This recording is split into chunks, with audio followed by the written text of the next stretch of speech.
This is Go Boarding Flight number 1361 to Sampon Fukuoka Airport. We request your attention to some safety procedure demonstration that will be presented only in Portuguese.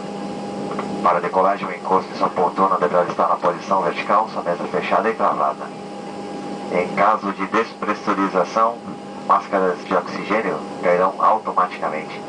Puxe uma máscara para liberar o fluxo. Coloque-a sobre o nariz e a boca. Ajuste o elástico à volta da cabeça e respire normalmente.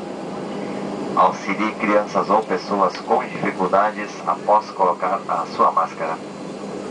Luzes de emergência ao longo da cabine, no teto e no piso indicarão o caminho para 6 saídas de emergência assim localizadas. 2 portas na parte dianteira, 2 saídas sobre as asas e 2 portas na parte traseira.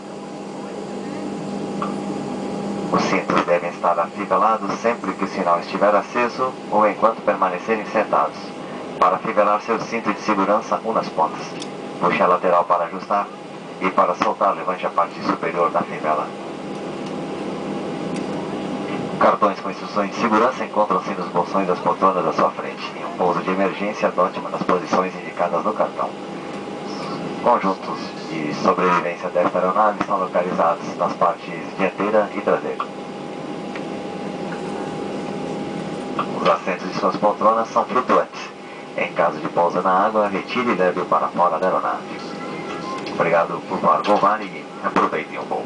Please read the safety information card located in the seat pocket in front of you. Fasten your seatbelt, place your seat back in the upright position, and make sure to close and lock your tray table. Survival kits are located in the front and the rear areas.